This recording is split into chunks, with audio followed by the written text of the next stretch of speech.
Hello everybody, welcome back to my channel. My name is Queenie, for those who don't know me, reviewing Love is Blind Season 8, Episode 9. Before I get into it, please make sure to like this video, subscribe and hit the bell, and leave a comment down below. Now, I said this at the end of my last video, but I want to say it at the top of this one. I do have another channel where it is a podcast channel about recaps. It's essentially what I'm doing here, but a more like chilled, laid back situation. I am going to be talking about Love is Blind over there, but I'm going to be talking more on the things that have been going on social media, whatever tea has been dropped, whatever interviews have been going on throughout the season. So if you want my thoughts on those things, definitely go over there. Or if you simply just want to support me, because I would appreciate it, please go and subscribe to that channel. Now on to this episode. The couples are meeting the families. We have Daniel and Taylor who meet his family, and it went really well. I don't feel like there's been any stone left unturned. He kept referring to his future wife as the mother of his children. My favorite part about him. We have a daughter born blind. I talked about you a lot, Rachel. The cool thing is that this is how, friends are chosen from the heart. Initially, I thought, well, this will be great for Daniel. But then I thought, I actually really want this for the girl. If there can be a girl that gets let in to get to know his heart without seeing him as well. Yeah. It's just a cool thing. It's my world. It's like, I can't see somebody's face. Really, really respect that. It's incredible. Thank you. She's a very authentic, genuine person with a great heart. Are we in a place of approving answers without reservation? This family is so wholesome. Oh my gosh. Every time I saw them on my screen, I was on the verge of tears. I was like, they're so cute. I wasn't really on the verge of tears. I was like, they are so cute. The whole family. Do they have a dog? Because even the dog is cute. Everybody's cute. Everything is cute. Oh my gosh. So I've been quite indifferent on all the couples, really. I'm not rooting for anybody at this point. But this was a turning point for me regarding Daniel and Taylor. Absolutely. The parents are like, we love the concept because obviously we heard earlier in the season that Daniel's sister is blind. And so falling in love with somebody for who they are rather than what you see is something that they're not new to. And so the process itself is not something that scares them. It's a reality for Daniel's sister. And I was like, at first, when Daniel brought it up in the pods, I was like, is this a sympathy pull? But seeing the family now and everything, I'm just like, yeah, no, I love it. It's great. The mom says initially she was excited for Daniel to experience like a good woman in the pods. But later on, she was like, you know what? I'm excited for a woman to experience how amazing my son is because he is a good man. And I was like, you know what? I think he is. I think I believe you, mama. Daniel, up until this point, hasn't given any red flags outside of the whole, social media thing, which has confused the masses. So I'm just like, if I'm going to root for anybody, I think at this point, it's going to be Daniel and Taylor. So David gets to meet Lauren's friends, and he is still stuck on the fact that she once dated one of his friends. Things haven't gotten worse by any means, but it's just like another thing that we're tackling. Lauren might have been like seeing a guy before she went. Like you're kind of like going back and forth with it? 100%. Lauren like just happened to match with him on Hinge. Her last relationship, we knew the guy. Like we had met the guy. He never hung out with us. He never came down. This guy wants to be on TV. So mad. Like, The timeline of everything is kind of hard for me. I don't know if I would have been like seeing someone up until It literally the wasn't weekend. Would she have ever told me about this had I not had a connection with it, I was kind of annoyed at the fact that Lauren's friends had to justify Lauren's behavior before coming on the show, because what were you doing before the show? Like, the man depicted himself as such a player and then says, oh no, but I was single for the last 4 years. Who's to say that you weren't? Oh, the things I wanted to just say right now. Let me hold my tongue. Who's to say that you weren't kissing and rubbing and touching and licking and sucking all out here in these streets? Who's to say that? Like, the girl already said it wasn't that deep with that man. I feel like at this point, he better not have a single story come out of the woodworks about him the way that he's hounding on this situation. Like, it can't be this serious for him. You were out here in these streets too. She was out here in these streets too. Let's be for real. So I recorded these on Friday and the story has been developing since. You guys had said that the guy in question has been teasing as if he's going to do interviews.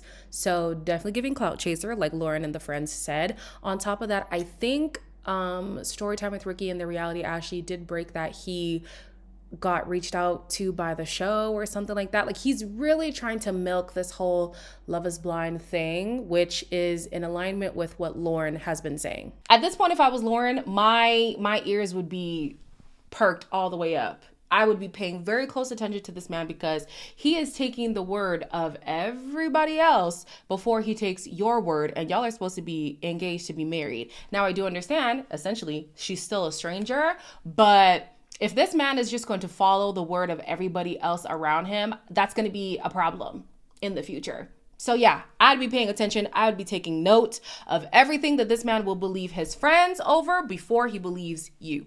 Devon introduces Virginia to his family, and the focal point of their conversation was mainly about religion and kids. We're really strong in our faith, and we've taught our kids God's first, and that's something really big that I always wanted for him. Yeah. I know you're a bit older, Yeah. so I'm open to doing whatever we need to do to get the kid. Even a couple years ago, I looked into freezing my eggs. I always wanted to have like a bigger family. Realistically, like 2 to 6. Yeah. His family is very serious about being equally yoked. That is a Christian term for people who don't know what that is. It basically means find somebody on your level, right? So all the more reason why he and Brittany were just not gonna work. Even if he would have accepted her, she would have had a hard time probably navigating his family. He says that he wants 2 to 5 kids, and that might be difficult for them considering Virginia's age. It's not impossible, but women's fertility is complicated as is. So her being older than him and him wanting so many kids, it might not pan out that way. She does want kids, obviously. I hope that it works out for them, because have you guys realized a trend with the Love is Blind people? I feel like all of the ones who have kids struggled with their fertility journey, and then there are other people who are still on that fertility journey trying to conceive. Yeah, I just had that epiphany. Never thought about that until this moment, but I hope that she's able to have as many kids as she wants to have. The five is a lot. 5 is a lot, but if she's on the same page as him, it's not a complete write-off simply because of her age. Like, no. The family was just as stone-faced as Devon when the topic of the prenup came up. They believe that a prenup means that you are preparing for a divorce.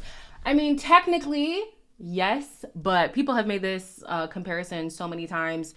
Buying insurance doesn't mean you're preparing to get into a car crash. But in the case that you do, at least you're protected. Like, that's the main thing. I like how the family asked a lot of questions about the logistics of their relationship, because at this point, to me, it feels like Devon is going off of a lot of vibes. Not everything is vibes with him. He has asked some serious questions, but I'm still stuck on the fact that he wanted more vulnerability from Virginia, and we didn't see him get it before proposing. So I'm just wondering, have they worked on some of those things? Are they just having these conversations off camera, which is their prerogative? Those are my questions. So I was happy to see the family ask those important, hard-hitting questions. At the end of the day, the mom gave her blessing, and the dad said he is happy as long as Devon is happy. So again, I was reading some of your comments, and a few people believe that Virginia's hang-up is the finances.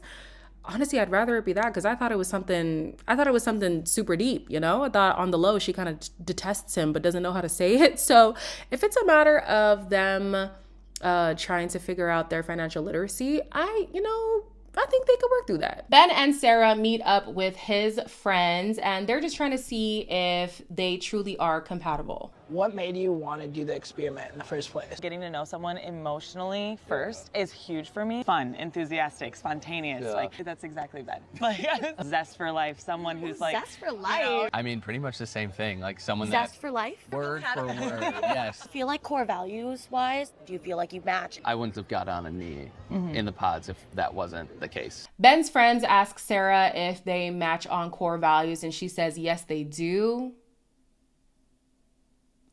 I don't know that they do. I mean, from the social justice conversation alone, I don't know that they do. So that was interesting. I also want to get into, I'll do that on the other podcast so that y'all will go over there and watch that, because I still have thoughts on the whole Black Lives Matter thing. But anyways, maybe Ben is not as wishy-washy as I initially thought. This was my thought at this point in the episode, not at the end. Because he really is in a friend group with people with all walks of life. And he was adamant in saying, listen, I don't want to say that I'm religious. I want to say that I have like, I have a faith. Whatever, he calls it faith, okay? And he doesn't judge people for whatever way that they live their life and stuff. And his friend group is a testament of that. So I was like, okay, maybe Ben is about that business. Maybe he is the man that he portrays himself to be. Joey and Monica have an interesting conversation. He noticed that Monica's sister was not feeling him, and he had some thoughts about that. How did you think the meeting went with my family? Not great with your sister. I just don't think she likes me. Well, it's not fine. Not everyone has to like me. She needs to. Did I give a reason for her to not like me? She's just tough with really anyone. Has she ever thought anyone was good enough for you? She hasn't liked Why? anyone. I don't know. Coming from an outsider's perspective, wondering if there's any like jealousy aspects in there. My jaw hit the floor when Joey clocked Nicole's tea, because could it be a jealousy issue? That thought never crossed my mind until Joey said it, and I said, well, wait a minute. It could be, because she said that she's 5 years older and it should be her getting married first, but well, I guess it's gonna have to be Monica. And I'm like, Also, Nicole's current partner is one of Monica's ex-flings. Also, Nicole has never approved of the people in Monica's life. Now, why is that? You don't approve of her friends, you don't approve of her partners, but you'll approve a partner for yourself who used to be one of her.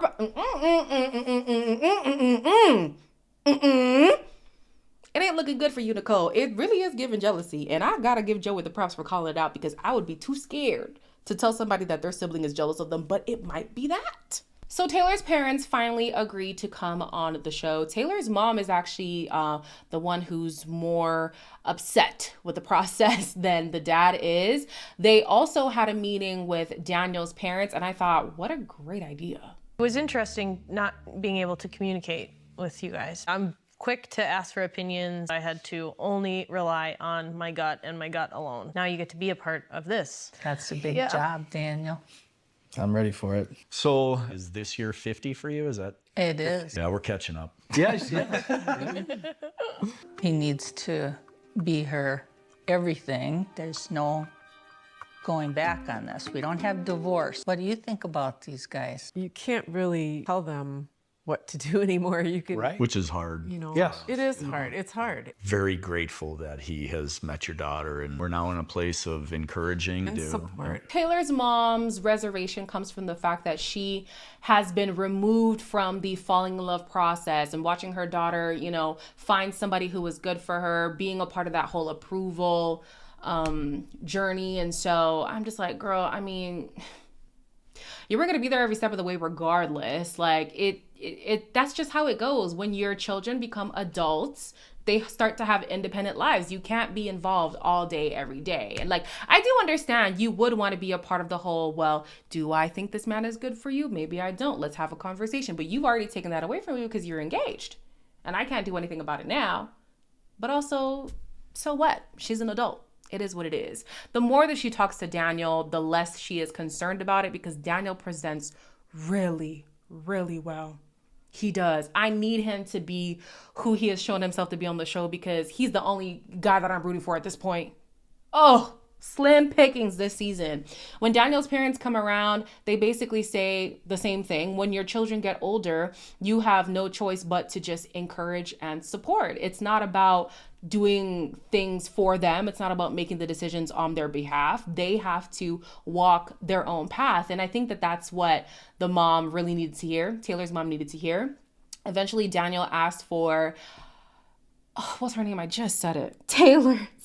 Daniel asked for Taylor's hand in marriage, and they gave their blessing. So yeah, I'm glad that the parents had a mutual meeting. I think that's good. I think more couples should do that. I think the parents who tend to be on edge would maybe feel more at ease if they got a sense of how the other person was raised, if they saw that maybe the other family was also hesitant as well, but they can relate on a parent to parent level. I think more of the couples on Love is Blind should bring in both parents. Lauren said that it's clear she needs to speak to Daniel's friends because they are the ones who are creating this issue. They're making it a lot bigger than it needs to be. So she's ready to host them, but apparently they were left on standby because David wasn't sure if they should come at all. I didn't realize they were like up in the air about it. Your friends will back you, like they want to back me and be supportive. It was not a day before. I mean, that's what they think. I don't want to choose between you and my friends. There's all these things adding up and like I'm not there to defend myself. Relate They're to telling you facts that aren't facts though. I mean, my friend was with this guy. I don't even, no, I've only met him a couple times. And he's, yeah. Fucking weird that like you were with some other guy spending every night in bed, in the same bed with you. And like we've barely even hooked up. If you can't convince your fiance, there's no point trying to convince the friends. And at this point, wrap it up. Wrap it up. If you are going to constantly take the word of other people over the word of your fiance who you are supposed to get married to in a matter of a few weeks and spend the rest of your life with, what the hell are you fighting for? What is the point of proceeding? Like it's pointless. This is a dead end. Unless those people have some kind of epiphany like, oh my gosh, no, she really is telling the truth. But even if that happens, at this point, you've ruined things. So yeah, you approve of me now, but what if somebody else thinks of, oh, well, I heard Lauren did this, and then he's on the back foot again. Or, oh, somebody said they saw Lauren somewhere, and you immediately believe them over Lauren. No. I feel like it is a cop-out, though. I think there's something else going on with David that he doesn't want to accept, but let's just say what he's saying is true. I do believe his argument that it is sketchy to come into this process having a friends with benefits so close to being accepted on the show. Like there should be some intentionality that you want to free yourself up so you could be ready emotionally, physically, whatever, to be married to somebody. I totally get that. But I hope, again, for David's sake, that not a single woman comes out of the woodworks talking about, well, I was laying up in his bed a week before he came on the show. The morning of him going on the show, we was sexting. Or we better not hear a word. So Sarah is excited that the meeting with Ben's friends went so well, but that excitement quickly diminished when she discovered something was going down on TikTok regarding her fiance. What? What? There's this girl on TikTok. She's crying in it. Yeah. She's crying. You want to watch it? I had seen it. When? I haven't talked to her in over 4 years. Think she's gonna make stuff up? She's already making up stuff. She's overreacting. I just honestly don't remember. Never hooked up? Never hooked up. Just honestly can't remember what happened. How do you not remember, Ben? Went on, I think maybe one date with, and then met up at like bars, like going out, didn't talk to after that. What killed me was the fact that Ben already knew.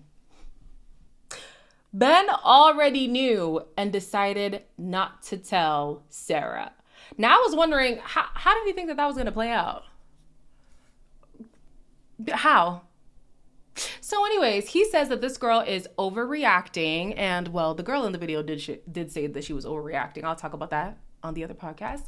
But then he's like, it happened 4 years ago. I don't even remember what really went down.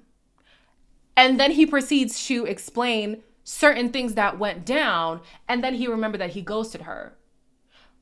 But then Sarah's like, if it was simply ghosting, why is the girl crying on TikTok? Like, why is it that deep if you're saying it really wasn't that serious, it was 4 years ago, and I ghosted the girl, we never spoke after that? No way, something else must have happened. But anyways, something has been brought to her attention that is big enough for her to question her connection with Ben. So we will have to see how he tries to dig his way out of this one, if he even does. But yeah, it's not looking good for you, bro. And why are we hearing so many bad things about Minnesota? Are y'all good over there in Minnesota?